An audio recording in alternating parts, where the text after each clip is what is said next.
Other uses for the cutting table: huge ironing board. I always iron and press my seams on the cutting table. It's really comfortable because it's massive, and I don't really have a place to put an ironing board in here.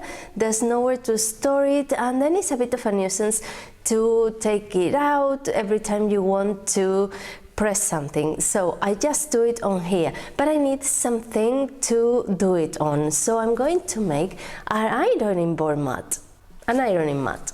Yeah, that. So I have these felts. They are really long and I don't use them anymore. So this is ideal for that, and it's ideal for any sewing room. And if you haven't got a sewing room, it's ideal if you sew in your dining room, and on your dining table you could do this, or anywhere else, even on the floor.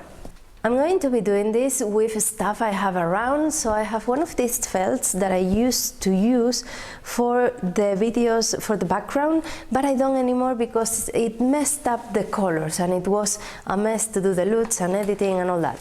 And then I'm going to use this fabric from IKEA. It's a cotton, a plain cotton. It was really cheap. They don't bring fabrics anymore. It's such a pity.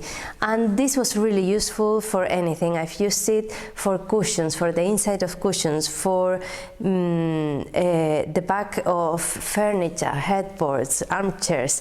Then as well, of course, to make toiles. So it was really useful. And I'm going to be using some wadding as well. Nice.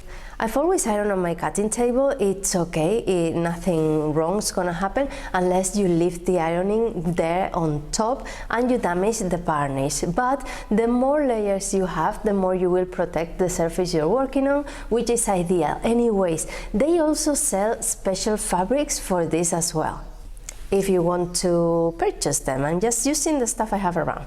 A heat-resistant fabric. So this is ideal because it's portable, it's easy to store, it's not heavy at all, and you can do it in any size you want. You can do a little square for your little patchwork projects and pressing small seams, or you can do a huge one the size of your table. It doesn't really matter. So I'm going to do it depending on how much wadding I have.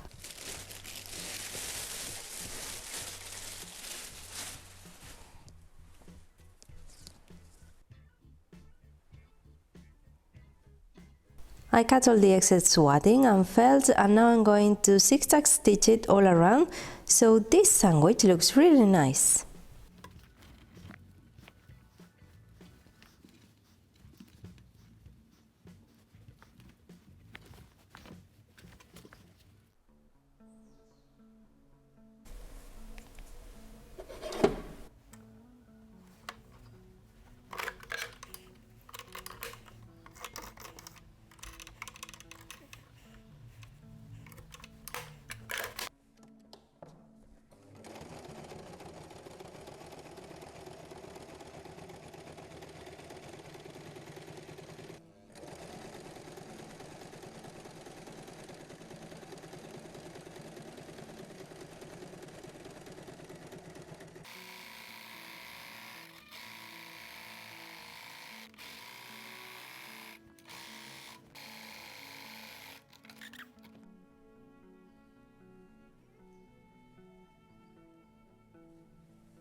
And for the top, I'm going to just place my cotton and sew it, making like a double hem on the side so it looks nice.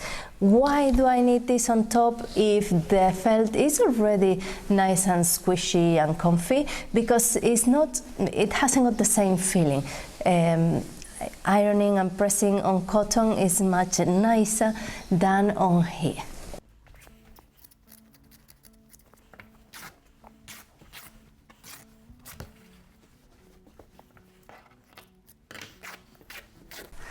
Unless ironing a little bit before sewing it, because it looks a bit terrible. It can't be that the ironing board is, the ironing mat is wrinkly.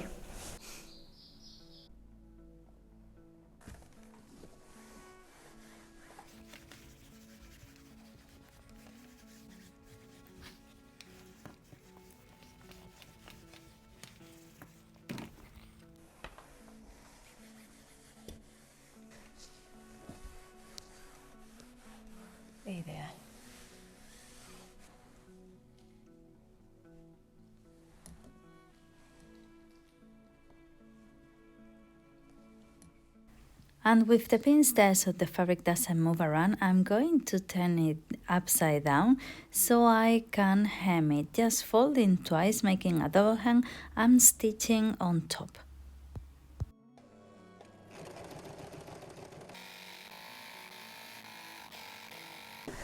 And when I get to the corners, what I'm doing is that I'm making a triangle shape outside the felt, so I can then come back in and it's all hemmed nicely.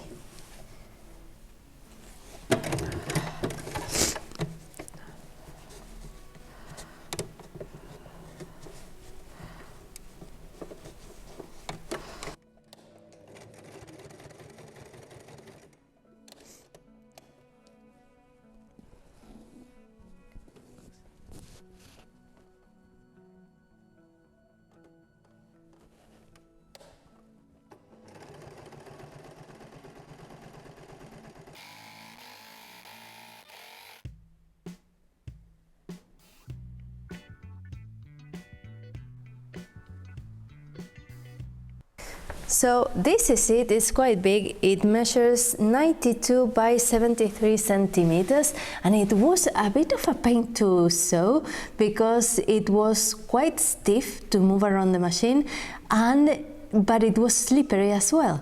So I'm a bit, I have a few stitches out of place, but I'm quite happy with it, and it means that ironing is going to be much easier.